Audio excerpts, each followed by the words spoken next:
Olá, boa noite, sejam bem-vindos. Nossa segunda live sobre a igreja. Hoje o tema é o mistério da igreja. Acho que o Michael já está aí. Deixa eu ver se eu mandei aqui o convite. Mandei. Vou esperar ele entrar. Isso aí. Salve. Salve, boa noite. Boa noite a todos. Isso aí. O pessoal vai entrando aí. Você que está nos acompanhando aí, podia pegar nesse aviãozinho que está do lado, jogar essa live aí nos seus amigos aí do Instagram, mais gente entrar aqui e participar com a gente. Vamos falar um pouquinho sobre a igreja, segunda live sobre a igreja. Primeiro foi sobre a beleza, a segunda sobre o mistério da igreja. E nós iremos trocar uma ideia aqui, talvez possa, talvez não, acho que vai ajudar muita gente aí no conhecimento da igreja e a gente possa crescer na fé. Meu irmão, seja bem-vindo mais uma vez. Obrigado, alegria toda minha pelo convite. Uma honra poder fazer parte desse início de caminhada que tenho certeza será muito vitoriosa. No futuro nós teremos muito orgulho disso, dessas lutas todas aqui do início. Com certeza. Desde já, Deus abençoe sua vida, seu trabalho e a sua nova caminhada. Amém. Se Deus quiser, vai dar certo. O pessoal vai entrando aí. Primeira pergunta, né? Foi uma pergunta que foi na caixinha, né? Eu coloquei lá o mistério da igreja. A pergunta que apareceu, de forma que eu compartilhei lá, foi: qual é o mistério da igreja? Realmente, essa é a pergunta central da live. Mas a gente pudesse voltar um pouquinho atrás para fazer uma pergunta assim de início, para poder introduzir a coisa e realmente a gente entender qual que é o mistério da igreja, a gente tem que perguntar o que é a igreja. A gente vai pela pergunta do que é a coisa primeiro, para depois a gente entender qual a relação dela com as outras realidades. Então, a gente precisaria entender a respeito da natureza e da missão da igreja. A igreja, ela tem uma natureza, o que ela é mesmo, mas essa natureza está em relação com a sua atuação no mundo.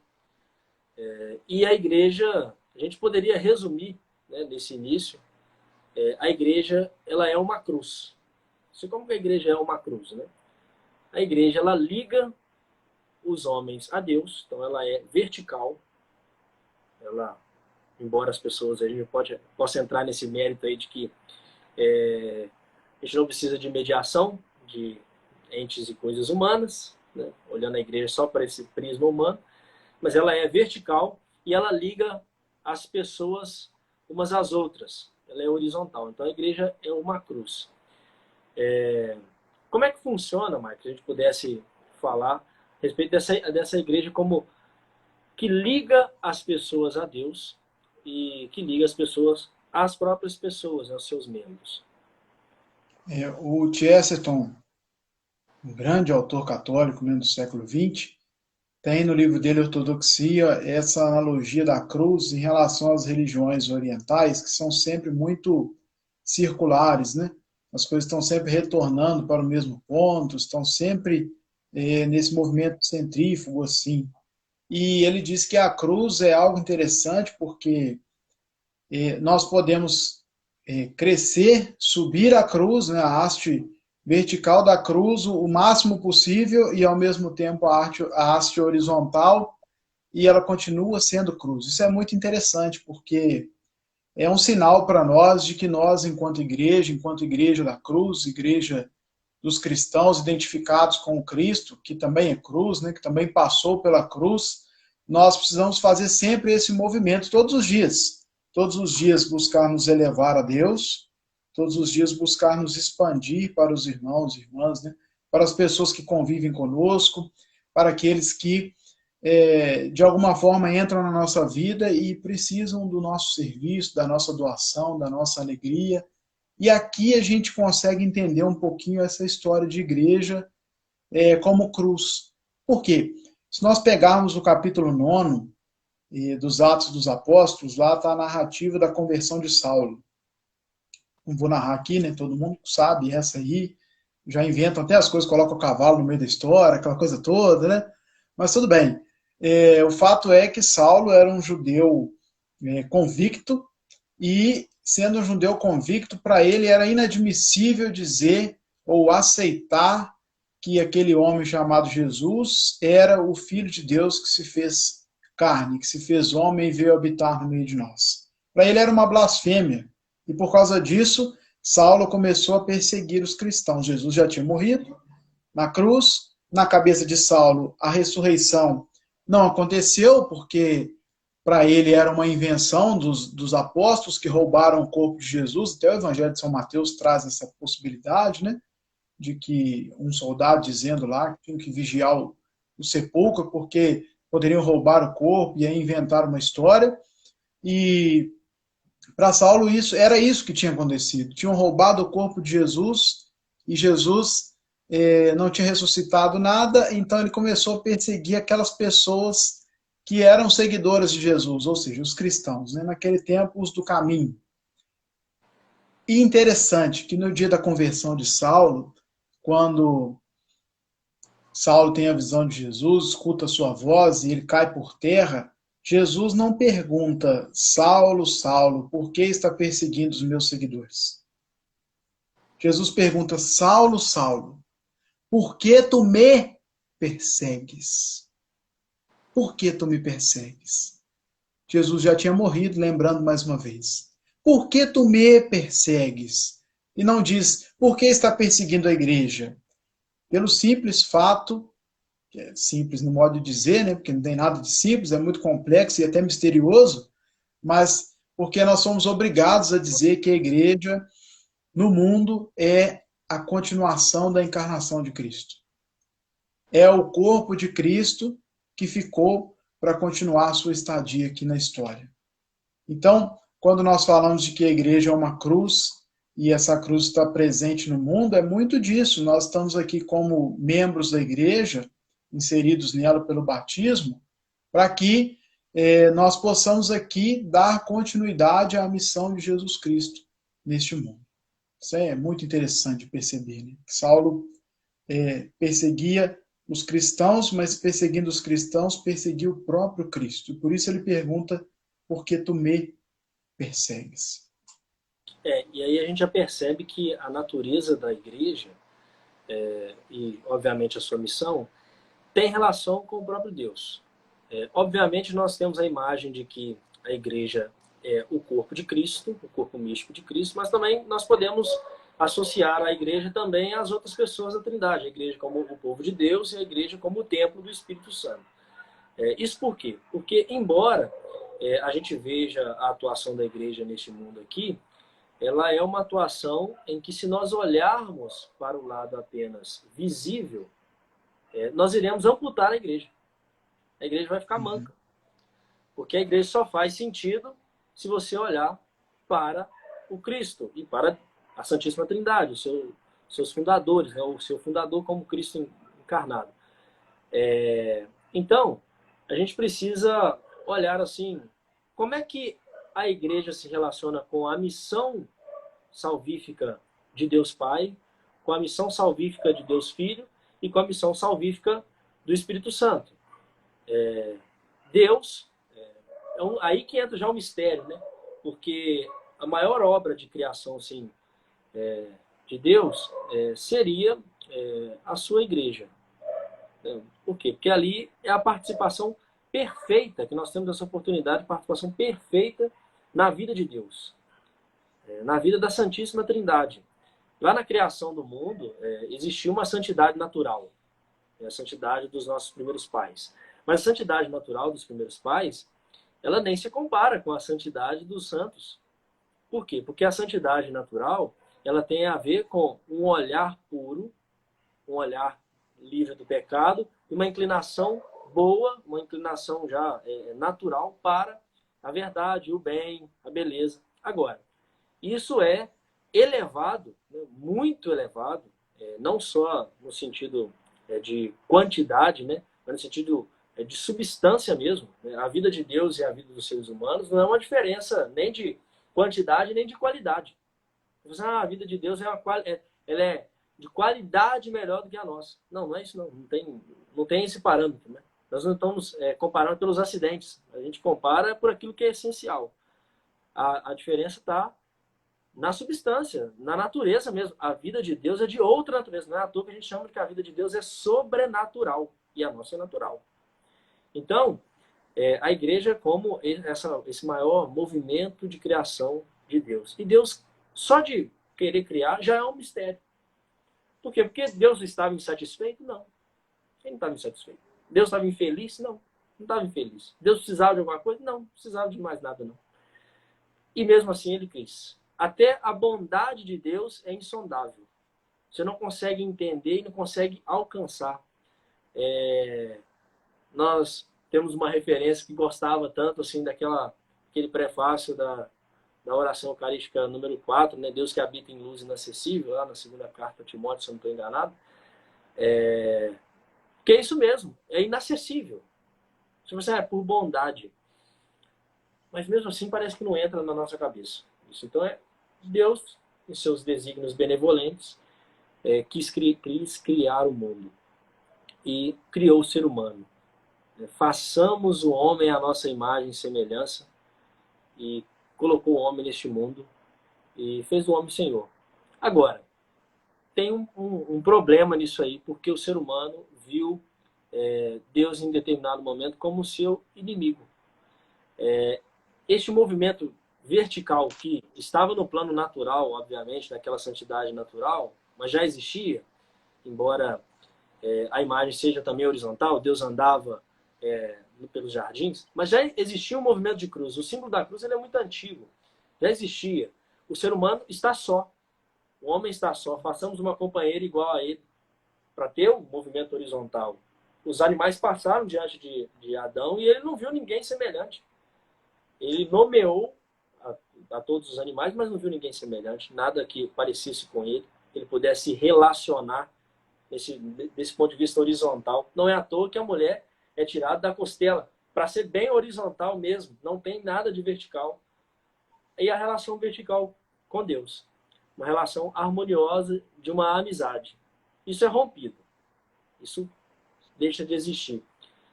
Porém, Deus não abandona a humanidade.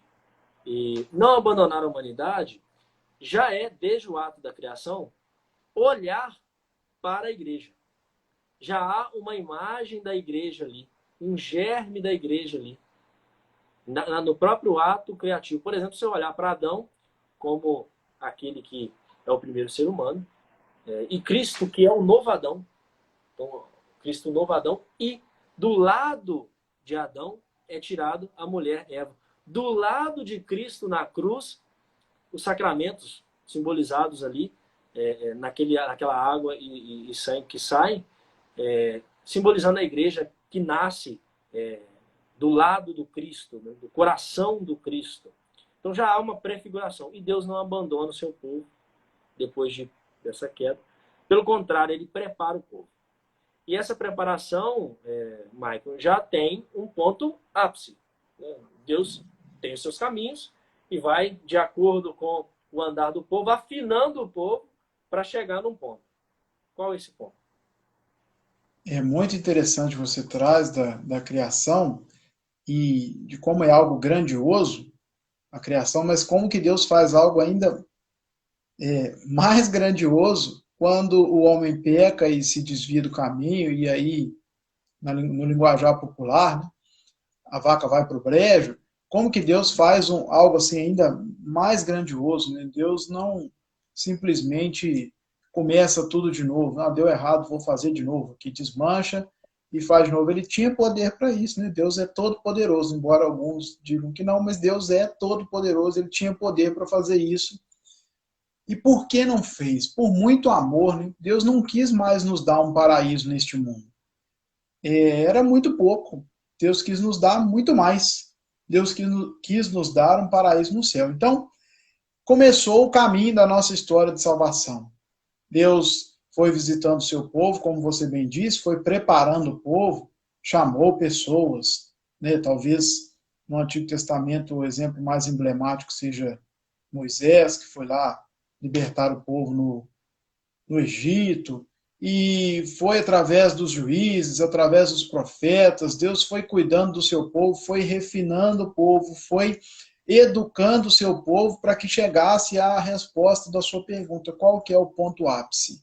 E aí vai nos dizer a carta aos Hebreus, na plenitude dos tempos, tendo outrora falado Deus pelos profetas, Deus enviou, nascido de mulher, seu próprio filho.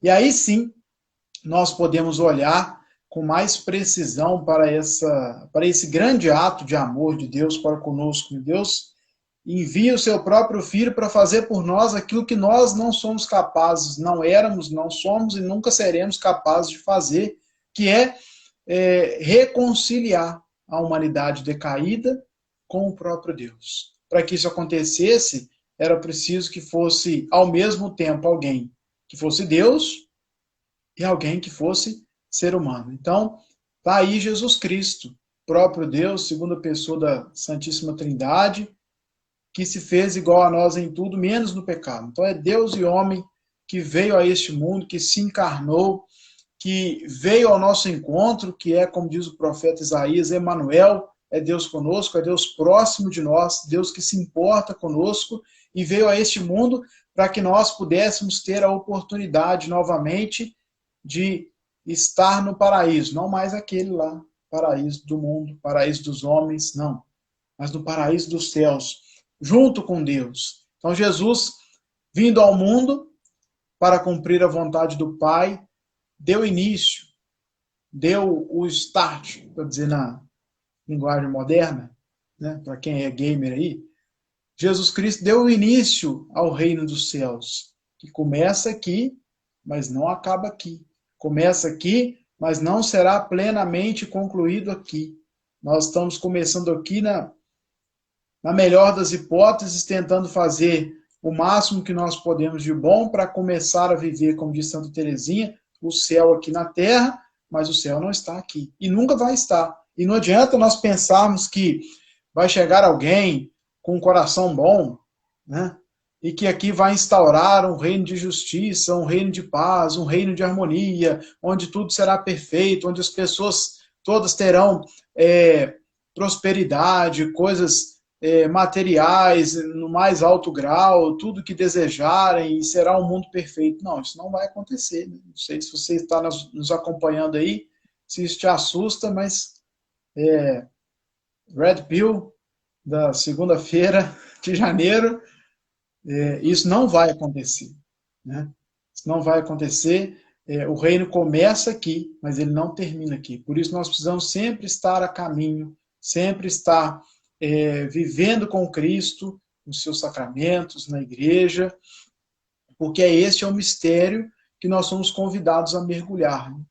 Então, quando Jesus, do alto da cruz, tendo o seu lado aberto pela lança, e do seu corpo jorra sangue e água, aquilo ali já é um sinal para nós de que a igreja, com a água que ali jorrou o batismo e com o sangue a Eucaristia, a igreja vai, durante este tempo em que o próprio Jesus Cristo já ascendeu aos céus e deixou aqui o seu corpo, é na igreja que nós vamos nos encontrar com ele, é na igreja que nós seremos alimentados por ele, e é através da igreja, dos seus ensinamentos, dos seus santos, que nós encontraremos um caminho, ou, melhor dizendo, encontraremos o caminho, que é o próprio Jesus, o caminho que foi trilhado por tantas pessoas antes de nós. E essas pessoas, claro, com um coração generoso de santos, querem nos ensinar também a viver esse caminho, a passar por esse caminho, para que também nós estejamos lá um dia, lá no alto, da parte vertical da cruz, junto com eles no céu. Para isso, é importante que nós tenhamos sempre diante dos nossos olhos esse grande mistério da cruz. O próprio Jesus diz que, ele diz assim, quando eu for elevado do chão, quando eu for elevado acima da terra, eu atrairei todos a mim. Então, não estava combinado de falar isso, né? Mas vou falar. Para quem acha que viver neste mundo é viver a vida perfeitinha, é o mar de rosas, é estar tudo bem, é não ter nenhum problema, é não ter nenhum desafio, é não ter nenhuma dificuldade, meu irmãozinho, mais uma dessa segunda-feira. Olha, não é assim que a vida funciona. Nós seremos atraídos pela cruz. E é pela cruz que nós conseguiremos chegar no céu. Chegar ao céu junto com Jesus. Essa união, né, que nós somos convidados, falando muito, essa união que nós somos convidados, não é a união só na parte boa, não é a união só na ressurreição. Muita gente acha isso. Hoje tem aí aos montes, né, a teologia da prosperidade, e você vai lá e você vai ter tudo de bom. Você vai ter um excelente emprego, ou vai ter uma empresa que nunca vai quebrar, só vai ter bons clientes, e você vai vender sempre mais, ou você vai ter uma bênção na sua vida e vai ter a sua casa lá do jeito que você sempre sonhou, ou o carro do ano, e as pessoas vão vendendo esse tipo de coisa, esquecendo de que nós somos chamados à união com Cristo, mas ao Cristo total. E o Cristo total é ressurreição, claro.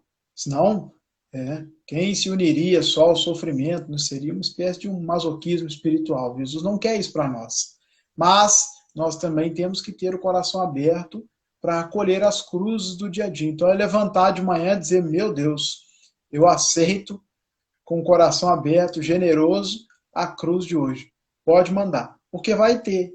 Então, esperando a cruz chegar, nós, cheios de amor, poderemos sim viver neste mundo que, como nós rezamos na Salve Rainha, é um vale de lágrimas, mas nós sabemos que vivendo no vale de lágrimas, nós não estamos sozinhos, nós poderemos passar por este mundo através da cruz, através da união amorosa com Jesus, e um dia sim chegarmos à santidade e chegarmos à graça dos céus. Né? Só um parênteses aqui, porque a gente tem que explorar a plataforma, né? Pessoal, gente, vão curtindo aí, porque o Instagram entende quando você está curtindo que o negócio tá bom. Então, se tá bom, mais gente tem que ver. Então, vamos curtindo aí. Você falou uma coisa, vamos colocar em termos bíblicos, o povo gosta dos termos bíblicos, né? Quando uma pessoa olha, por exemplo, para a cruz de Cristo, ou para os sofrimentos, né? Fala assim, ó, poxa, tá pesado, o negócio tá meio complicado. Ou vamos tentar organizar a nossa vida aqui de tal forma que a gente possa ter um paraíso aqui na Terra. Primeiro, nós temos N ideologias nesse mundo que fizeram catástrofes nesse sentido. Por quê? Porque tentaram instaurar um paraíso aqui na Terra. Com essa propaganda. É uma propaganda atrativa. Por quê? Porque Deus, vamos usar a linguagem bíblica, vamos usar a Sagrada Escritura, porque Deus sabia muito bem que o ser humano gostaria de voltar ao paraíso. Não é à toa que coloca um anjo na porta. Então, a tendência de voltar ao Éden é natural. Nós saímos de lá. Nós queremos voltar para lá o tempo todo. Então, a gente tenta fazer uns amarradinhos aqui nesse mundo para tentar voltar para lá. Para tentar, se não voltar para lá, trazer lá para cá. Só que o Cristo não anuncia o Éden. O Cristo anuncia o reino. E aí está a diferença. Porque nós saímos do Éden e viemos para este vale de lágrimas, este mundo aqui. Agora, nós não somos convidados a ir buscar o que nós perdemos e trazer para cá. Nós somos convidados a sair daqui e ir para lá. Quando nós vamos, por exemplo, à fila da comunhão, evidentemente é o Cristo que vem até nós, porque por si só, gente, é um negócio muito óbvio. A gente não vai dar conta de fazer o Cristo vir. É a iniciativa dele. Mas nós fazemos um movimento. O próprio movimento da fila da comunhão, da procissão, que você faz uma peregrinação, que você faz até a comunhão, é como se você fosse nesse tempo natalino, por exemplo, né, os reis magos, né? Você vê um sinal, tem paróquias, por exemplo, com missa muito grande, você tem os irmãos santíssimos, a irmandade, tem lá um sinal para você, onde está ali o padre, o diácono, o ministro distribuindo a comunhão, para que você veja, como se fosse a estrela, e faz essa peregrinação. É um caminho de conversão, é um caminho de ir até o reino. ir até o reino. São sinais do reino. O reino, ele já está nesse mundo, né? A gente tem a expressão teológica, né? O reino já está nesse mundo e ainda não está, porque não é perfeito. Quem vive neste mundo e ouve a palavra de Deus, a palavra obediência vem do latim ob, audire, significa ouvir, mas não ouvir por metade, né? Ouvido só, né?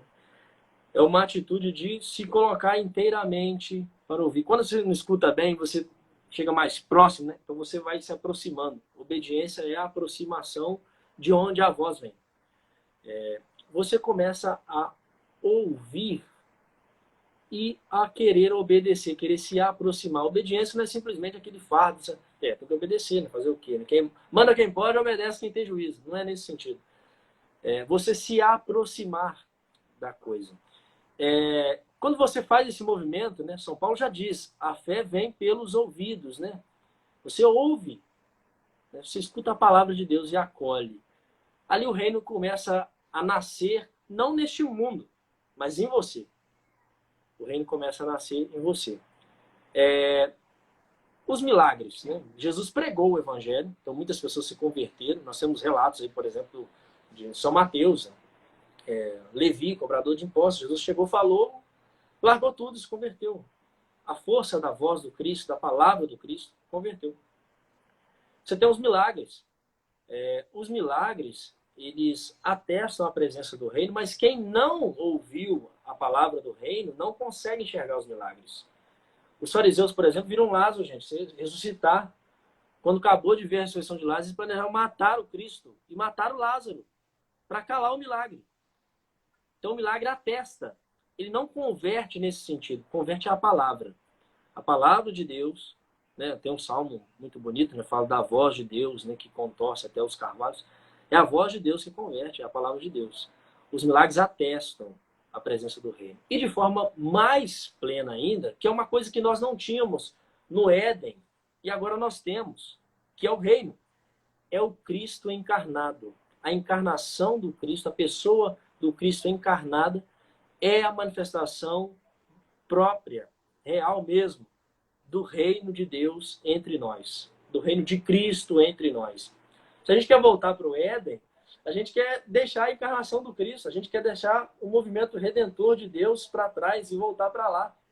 Mas não dá para viver no Éden, porque a gente vai querer comer a árvore da vida e nós vamos viver o eterno vale de lágrimas. Voltar para o Éden é voltar para o inferno. Ou melhor, ir para o inferno. Talvez seja uma imagem interessante, né? O inferno seja o Éden para nós que estamos atolados no pecado. E o céu é o reino de Deus. E a igreja tem essa missão. A igreja tem uma missão que ela é cruz. Por quê? Porque o reino de Deus é aquilo que aponta para o céu, é o próprio céu. E a igreja já é o reino de Deus nessa terra. Já é o germe do reino de Deus nessa terra. E ela anuncia. Ela precisa anunciar o reino de Deus às pessoas. A pregação, assim como aqueles primeiros ouviram a pregação do Cristo, se converteram, e os milagres só atestavam, né? Os apóstolos olhavam aquilo ali e confirmavam, né? O coração ia se confirmando. E a presença do Cristo. São Marcos fala no seu evangelho, Jesus chamou os 12 mais próximos a si, né? Pela presença, a educação pela presença, a pedagogia de Cristo pela presença. A igreja anuncia lentamente, ela cresce, anuncia e o reino de Deus cresce lentamente nesse mundo, à espera e almeja o reino futuro. Agora, uma forma de a gente perceber de forma mais plena, real mesmo, o reino de Deus, a gente falou que o reino de Cristo é o próprio Cristo, a pessoa real do Cristo, é você, meu irmão, um ato de piedade, se você puder fazer isso várias vezes na semana, todos os dias, se for necessário, e necessário mas se for possível, você visitar o sacrário. Porque a presença do Cristo que andava pelas praias, Nós não temos aqui. Vamos rezar, por exemplo, hoje é a memória do Santíssimo Nome de Cristo, de Nosso Senhor Jesus Cristo. A gente reza, a gente invoca o nome de Cristo, né? Sobre nós, né? Jesus fala isso no final do Evangelho de São Mateus, né? Se estiver reunido no meu nome, estarei. Agora, a presença do Cristo, ela é universal. O Cristo está aqui agora, presente. Quando a gente invoca na oração, ele se faz presente de uma forma melhor, né? Tem uma qualidade melhor nessa presença. Agora, quando o Cristo está no sacrário, já não é mais nem qualidade a diferença, né? É diferença de substância mesmo. É o Cristo, a pessoa do Cristo encarnada. É o reino de Deus. Todo sacrário, toda vez que você passar diante de um sacrário, a gente faz uma genuflexão, que você passa diante do reino de Deus. E aí entra o mistério da igreja, Maicon, que é o tema da nossa live. O reino de Deus é contido dentro de uma igreja. A igreja que é um instrumento humano, pequeno, frágil. A gente pode olhar aí várias coisas. Todo mundo, se você falar agora, uma queixa que você tem da igreja, né? A pessoa te apresenta lá um batalhão de situações, né? Alguém da igreja que te chateou, aí você, eu parei de ir naquele movimento por causa disso, eu deixei de ir à missa tal vez. Nós temos um monte. Agora, você não tem talvez uma lista de 10 pontos que te fazem a igreja. Porque você não sabe o que é a igreja. Você não sabe qual é o mistério da igreja. E aí você começa agora, né, nessa live aqui, talvez a sua mente vai sendo iluminada e você vai perceber assim, gente, quão grandioso é a igreja. E quão grandioso é ser membro da igreja. E o que é ser membro da igreja, Marcos?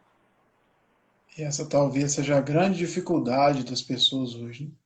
Há muitas pessoas que são contra os cristãos, contra os católicos, contra o Papa, seja lá o que for, contra o padre, contra a estrutura, mas pouquíssimas pessoas são contra, de fato, assim, de verdade, contra a igreja, porque justamente não sabem o que é a igreja. Se soubessem o que é a igreja, de forma alguma seriam contra a igreja, porque é ser contra o próprio Cristo, né? E nós que estamos inseridos nesse contexto eclesial, nós que fomos batizados e agora fazemos parte do povo de Deus, fazemos parte da igreja, fazemos parte da comunidade dos cristãos, fomos incorporados, como diz São Paulo, no edifício espiritual, na família de Deus. Nós precisamos entender uma coisa, que o Cristo é perfeitíssimo, mas eu não sou. Então essa história de dizer, não vou mais porque alguém me chateou, não vou mais porque... Não, vamos parar com isso, porque amanhã sou eu que vou chatear o outro, né? Então isso precisa ser superado, porque nós temos que estar na igreja por algo muito maior, por uma realidade muito mais sublime do que o que nós podemos imaginar, o que nós podemos ver, é aquilo que você dizia no início. Nós podemos até olhar para a igreja, mas se nós olharmos só para a realidade visível, nós vamos amputar uma parte importante da igreja. Então, quando Jesus comunica o seu Espírito, quando nós no batismo somos inseridos na família de Deus, nós passamos a fazer parte daqueles que são chamados de irmãos de Jesus e membros do corpo de Cristo. Então é algo interessante assim, olhar para essa analogia do corpo de Cristo que São Paulo traz na carta aos Coríntios, né, na primeira, e ver que assim, no nosso corpo também é assim. Tem dia que seu cérebro está doido para levantar da cama, né, e fazer alguma coisa, mas você está com a perna quebrada, e aí você não vai conseguir. E, poxa, aí o cérebro se chateia com a perna e nunca mais vai dar nenhum sinal nervoso para aquela perna funcionar. Sabe?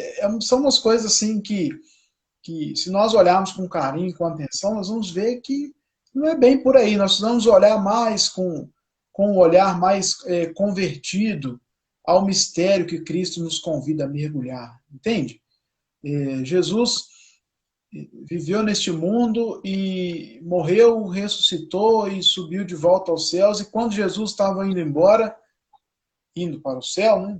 Ele está conosco, mas quando ele foi corpo e alma para o céu, ressuscitado, Jesus quis deixar algo Quando nós vamos visitar alguém, um amigo, um familiar distante, nós costumamos levar um presente, né, para que fique algo de nós, um pedacinho de nós, para que aquela pessoa possa lembrar. E Jesus quis deixar algo, mas olha que interessante, Jesus não quis deixar um pedacinho de si. Jesus quis se deixar inteiramente. Jesus quis se deixar para nós inteiramente. E é exatamente o que você está dizendo. Quando nós passamos diante de um sacrário, é uma caixa de metal, alguns lugares é de madeira, outros lugares é de mármore, não importa. O que importa é que ali dentro, se há Eucaristia, ali dentro está o reino dos céus em pessoa. É o próprio Cristo. É Ele que nos convida a viver com Ele nesse grande mistério de padecer aqui, mas daqui a pouquinho está sendo glorificado aqui. São Paulo diz, né, nós não temos, São João, nós não temos dimensão de como será. Ainda não foi revelado, nós não temos dimensão. Hoje nós sofremos, mas amanhã as coisas serão diferentes. Nós não temos dimensão da glória que nos espera. Então, nós precisamos cada vez mais criar essa consciência de que nós precisamos ser sepultados com Cristo no batismo. De verdade, sepultar as nossas vontades, sepultar muitos dos nossos desejos, sepultar o nosso egoísmo, a nossa autossuficiência. Eu não preciso de ninguém. Né? Tem gente que vive no mundo assim. Não, sepulta com Cristo tudo aquilo que não presta e deixa Cristo ressuscitar para o céu, ressuscitar para as coisas novas. E como que nós fazemos isso? É do dia para a noite? Claro, algumas coisas precisam ser do dia para a noite, mas não é o meio ordinário. Como nós estamos no mundo, por que nós vivemos 80 anos, 70 anos, no meu caso 140 anos, se Deus quiser? Por quê? Por quê? Porque, como diz São Pedro, Deus tem paciência conosco. Deus espera de nós alguma coisa. Deus espera que nós consigamos, com a sua graça e com a nossa vontade, a nossa inteligência, que nós consigamos mudar, que nós consigamos dar a Ele o devido valor, o devido amor. E aí sim, como nós vamos fazer isso neste mundo? Duas formas, que no fundo é uma forma só, né? Vamos utilizar aquilo que Ele nos deixou. O que é que Jesus nos deixou para viver neste mundo como santos e santas, como realidades que podem nos ajudar a nos levantar sempre que nós estivermos caídos ou a nos alimentar quando nós estivermos nos enfraquecendo. Basicamente, aquela fórmula mágica. Confissão frequente e comunhão diária, se possível. Por quê? Porque nós vamos nos fortalecendo. Primeiro, nós vamos olhar para a nossa miséria com mais frequência e vamos ficar cada vez mais exigentes. É um negócio que parece bobo, mas é legal, assim, depois que a gente passa por isso. É legal quando você vai fazer um exame de consciência e olha o exame anterior e fala assim, poxa, vou ter que falar a mesma coisa para o padre de novo? Será que eu não vou criar vergonha na minha cara e fazer um esforço Vergonha é mínimo? importante. A vergonha é um ótimo sinal. E a Eucaristia vai nos fortalecendo, quer dizer, nós vamos começar a comungar melhor, a estar mais na intimidade com Jesus, na amizade com Jesus. E aí sim, nós vamos conseguir ser mais compreensivos com as dificuldades do outro, porque nós vamos enxergar as nossas. Qual que é o grande problema? Eu me acho perfeitão, né? Eu me acho o suprassumo de tudo, então eu não preciso de ninguém. Eu acho que todas as outras pessoas estão equivocadas e somente eu que estou certo. Não, não é por aí. Calma. Não é por aí. Vamos devagar. Vamos olhar primeiro para nós, primeiro para a nossa miséria, primeiro para as nossas faltas, entender que nós somos os primeiros a ter que pedir de Deus misericórdia e aí nós vamos conseguir olhar para os outros com mais misericórdia, para os outros membros desse mesmo corpo, sabe por quê? Isso é triste de dizer, né? Mas a gente precisa dizer. Às vezes na igreja parece que nós estamos numa competição, sabe? Aquela Vou dar corrida de só um Fórmula parênteses. Essa competição. Uma coisa chata pra caramba, o pessoal que gosta de ler Santa Teresa d'Ávila, o camarada começa a querer olhar pro outro e falar assim, esse camarada aqui tá na primeira morada. Não, esse aqui não é tão... Que coisa chata. E assim, Que soberba, né, meu amigo? Tá achando agora que é quem para poder descobrir a morada dos outros, não sabe nem assunto, não tá nem vendo a cor do castelo, quer ficar pentelhando a vida dos outros, né? Não é assim. Parece que nós estamos numa competição. Se nós olhamos para as nossas comunidades, a gente percebe isso claramente. Por que, que o fulano lá não larga a mão da coordenação? Porque ele quer ser o dono daquilo, e na cabeça dele é só ele que sabe fazer, é só ele que consegue. Não, precisa ser diferente. Nós estamos num único corpo. E esse único, o corpo, como que funciona? É um organismo muito perfeito. Cada parte faz o seu papel para que o corpo todo funcione bem. E da igreja precisa ser assim. Quer dizer, eu, né, estou lá no seminário, né, uma luta, mas graças a Deus, né, é bênção. Estou lá vivendo esse processo de discernimento vocacional para ser padre. Você não está mais. Aí agora você está fora do seminário, não será padre, né? Pelo menos por hora. Não é seu objetivo agora. E aí vai querer atuar como um padre? Vai querer celebrar a missa no lugar do padre? Vai querer. Entende? Não, cada um tem o seu papel. A beleza da igreja, vocês falaram semana passada, essa diversidade de dons e ministério é uma grande beleza da igreja. Por quê? Porque eu posso fazer aquilo que eu sei, aquilo que Deus me deu como dom. Se eu sei cantar, eu vou lá cantar. Se o outro sabe pregar, o outro vai pregar. É o papel dele, não é o meu. Eu não preciso querer ser o outro. Tem lugar para todo mundo. É o corpo que funciona bem. Cada um faz a sua parte. E o todo estará bem, né? É mais ou menos por aí. E as pessoas têm uma certa dificuldade de ter uma paciência com as outras pessoas, principalmente com quem está chegando. Por exemplo, às vezes você está ali, né? Sei lá, você tem 30 anos, 40 anos, aí tem 20 anos, a pessoa gosta de falar assim, tem 20 anos que eu estou aqui ajudando nessa festa desse padroeiro, e nunca foi desse jeito, vocês estão querendo mudar tudo. Então, falta paciência, né?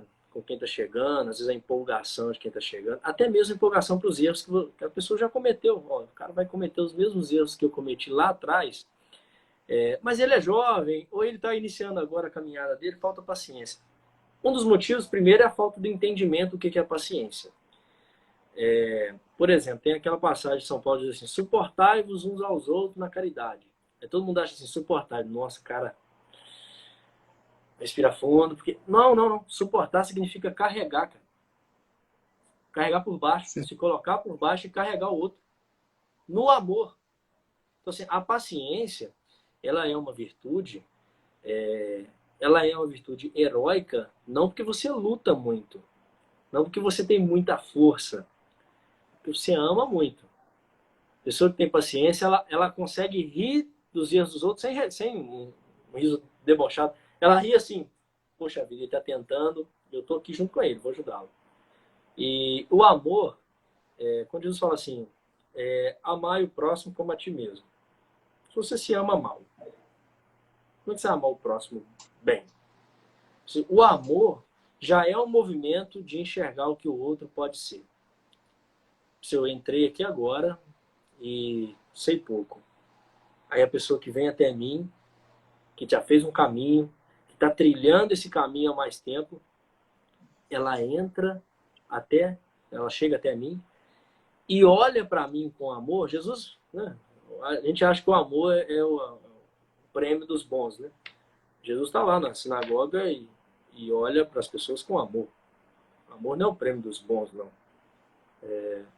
O amor é um movimento de você olhar e ver a pessoa assim, poxa vida, ele está aqui, ele tem coisa boa, mas ele pode ser melhor. Você vai atravessar as imagens visíveis, aquilo que é muito palpável agora para você, você acessa os seus sentidos, porque pelos sentidos você está vendo agora, está escutando a pessoa falar, está vendo como é que ela se porta, o que ela veste, o que ela não veste, e por aí vai, né? Como é que ela canta, como é que ela não canta, se ela fala, se ela não fala, se ela é mais na dela, se não é. Você está olhando isso, agora você atravessa isso. Que é o que eu falei no início, né? Você vê a imagem visível da igreja, você não vê o espírito da igreja.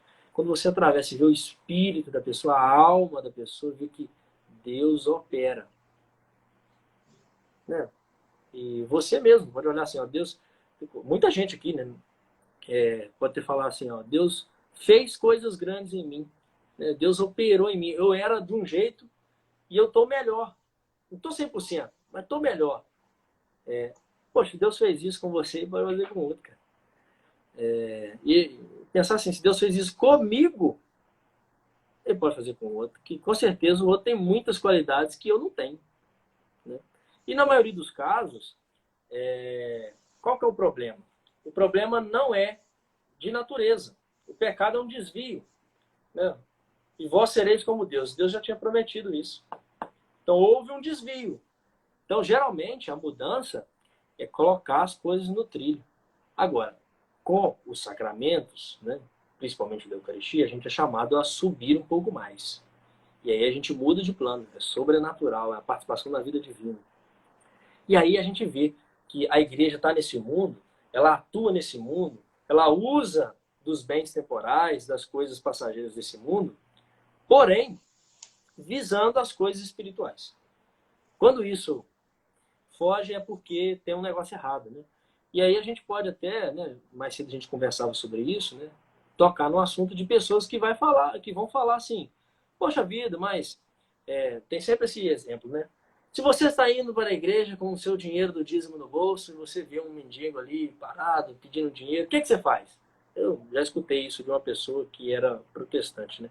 Ele cortou imediatamente e disse assim, não, passe direto e dê o dízimo na igreja. Eu falei assim, é um absurdo, porque a igreja não precisa de dinheiro, que não sei o quê. A igreja precisa do dinheiro. Porque a igreja imita o movimento da encarnação do Cristo. Alguém aqui tem dúvida que Deus podia salvar a humanidade se ele quisesse, sem a encarnação do Cristo? Se alguém duvida disso aí, escreva no chat aí se duvida. Deus podia salvar, gente. Mas ele quis usar da própria humanidade. O Cristo se encarnou, tem um corpo, tem uma alma, ele comeu, ele bebeu, ele andou, ele falou, ele dormiu. Ele teve uma família.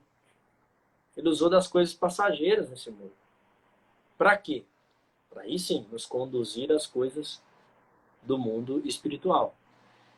Agora, nós não podemos nem cair num lado nem no outro, né? Assim, não, a igreja não precisa disso não, nada disso, e nós vamos o pêndulo do espiritual. Nós não vamos chegar no espírito de maneira alguma. Porque isso é o gnosticismo, gente. Isso é heresia. A primeira, já foi destruída lá atrás. Entendeu? E nem ir para o outro, que aí nós vamos ser materialistas. Né? Nós vamos ser pessoas assistencialistas. O Papa Francisco fala disso, a igreja não é ONG. Então a igreja é esse movimento. Aí o Chesterton foi invocado nesse início aqui. A igreja é o ponto dos paradoxos. Né? E ela vai se afinando nesse sentido. Ela é no tempo, mas ela é fora do tempo. E aí a gente vê a comunicação entre a igreja triunfante e a igreja militante aqui. Nós estamos aqui. Isso tudo, a gente fala, a gente explicita, mas no final das contas, é um grande mistério. Porque a gente não acessa isso pelos sentidos. Até a gente canta isso no tão sublime sacramento, né? A fé vem dar um suplemento ali que falta, né? Os sentidos. Porque falta mesmo. E falta não só os sentidos, a razão também, né? E ela eleva a razão, o nosso entendimento se torna maior. Então, meus queridos irmãos que estão aqui nos acompanhando, o mistério da igreja, se a gente pudesse resumir assim de forma para fechar isso, o mistério da igreja está naquela frase conhecidíssima de São Paulo, que todos aqui conhecem, que nós carregamos estes tesouros, estes sublimes tesouros, principalmente, a gente pode elencar vários aqui, a Eucaristia, a confissão, a devoção à Nossa Senhora, os santos, né? A Sagrada Escritura, a doutrina, a moral, a fé, né? As virtudes, isso tudo, esses tesouros, principalmente o Cristo na Eucaristia, em vasos de argila. E Deus escolheu assim. Aí você vai querer brigar com Deus. Você acredita que Deus te ama? Né? Você acredita que Deus... Quem acredita que Deus o ama, escreva no chat aí. Deus me ama. Se você acredita que Deus te ama, meu irmão, ele usa instrumentos frágeis para te salvar e para manifestar o amor dele. Então, este é o mistério da igreja. É só para ilustrar, que a gente gosta de uma historinha, né? Nós estamos vivendo tempo de chuvas. E nesse tempo de chuvas aqui na nossa região, eu sou de Cataguases, o Alisson de Astolfo Dutra, é um tempo muito propício assim, às enchentes, né? Então tem uma história de um senhor muito crente, assim, no sentido de aquele que crê, né? Tem fé mesmo. Ele, vendo o alarme da Defesa Civil de que havia o risco de uma enchente muito forte, disse, não, eu não vou sair da minha casa porque Deus vai prover a minha salvação. E ficou lá, e todo mundo saindo, aquela coisa, carregando as coisas, tentando salvar o que era possível, e a água começou a chegar, e ele, não vou sair, meus pés estão molhados aqui, mas eu tenho fé, Deus proverá a minha salvação, a salvação das minhas coisas, da minha casa. Tudo bem, e aí todo mundo correndo, e foi uma pessoa lá chamar, olha, um vizinho que era amigo de muito tempo, vamos embora, porque a enchente vai ser, né, feia, e vamos, que é um risco de vida. Não, eu tenho fé, vai prover a salvação. Por fim, a casa já estava quase toda tomada, foi um militar do Corpo de Bombeiros para poder resgatar aquele moço, e disse, vamos embora, moço, olha só como está a situação da água, a cidade nessa região está toda tomada, é muito perigoso para o senhor ficar aqui. E ele disse, não, eu não vou, porque Deus proverá a minha salvação. E aí, aquele homem que não quis a ajuda de ninguém, quando morreu, chegou no céu, foi reclamar com São Pedro, né? Na chegada lá, foi dizer, olha, eu fiquei lá, eu tive fé, eu acreditei que vocês iam fazer alguma coisa, cadê Jesus? Eu quero reclamar com ele. E aí vem Jesus e diz assim, pois é, meu amigo, eu fiz tudo o que eu pude. Eu mandei o alarme lá da Defesa Civil, depois foi alguém que era muito seu amigo para tentar te ajudar, te convencer, depois, por fim, ainda foi o militar do Corpo de Bombeiros, e você não quis. Então, eu manifestei muitos sinais, mas você não soube enxergar nenhum deles. E pensando como que nós precisamos de sinais para viver a nossa vida, né? É muito importante que nós consigamos abrir os olhos, abrir o coração para ver como que Deus envia pessoas, envia situações, momentos às vezes inesperados, assim, Deus usa dessas coisas para poder nos ajudar, para poder abrir os nossos olhos para aquilo que de fato é importante.